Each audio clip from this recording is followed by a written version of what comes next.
Hey everyone, welcome back to The Explainer. Today, we are unpacking a seriously thought-provoking concept from author Oluyomi Oladevid's 2021 essay, Social Media and the Economics of Words. Her thesis is just absolutely fascinating, and honestly, it impacts every single one of us who spends time online. She presents this wildly compelling idea that our digital keystrokes, the actual words we type out on our keyboards every day, carry tangible economic weight, right? It's not just about hurt feelings or casual social debates. Her argument is that our communication has a literal, measurable ripple effect on our shared prosperity.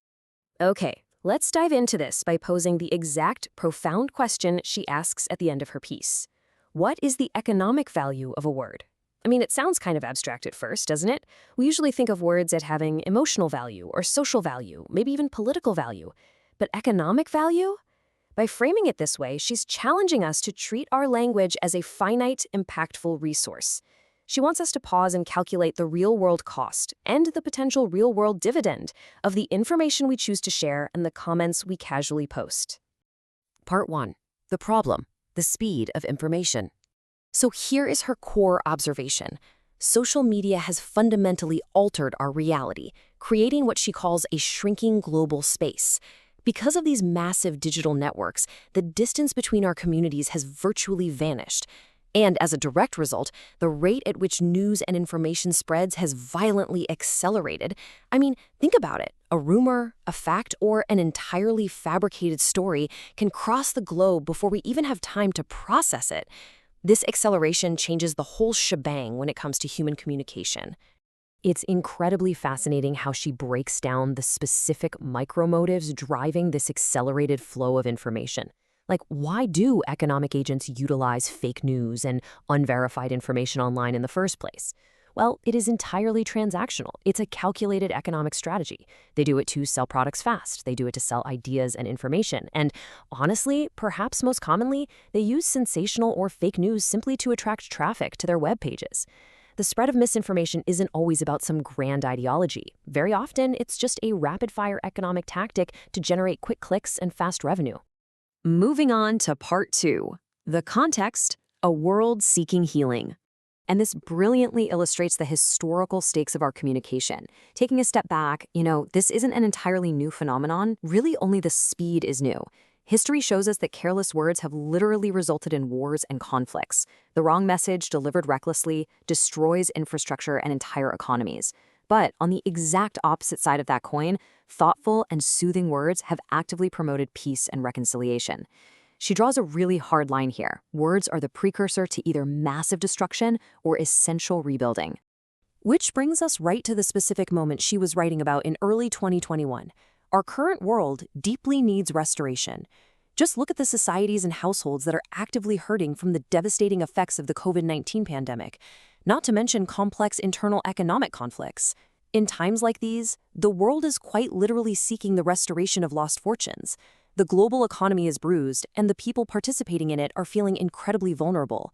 So when you drop fast, unverified, careless words into a society that is already hurting on a macroeconomic scale, well, the damage is heavily amplified. Part 3. The solution. Words as economic tools. Now, if words have the power to destroy and disrupt economies, they absolutely have the power to repair them. She urges us to express our true humanity through our digital footprint. Even as we use social media to advance our noble causes, she explicitly lists these virtues that we should demonstrate daily: love and joy, peace and patience, kindness and gentleness, goodness and self-control, and meekness. These aren't just feel-good concepts, you guys. They are practical, necessary tools. By choosing patience over a knee-jerk reaction or gentleness over a harsh response, we're actively changing the digital environment. We're choosing to be constructive rather than destructive in a space that desperately needs stability. So, the crucial point is how this actually shifts the economic scales. There is a stark contrast between an unbridled response and what she calls economized words.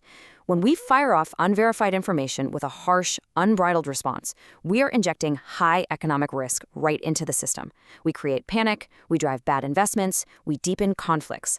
But if we choose to utilize soothing words, if we actively stop the spread of unverified information, we reduce those economic risks.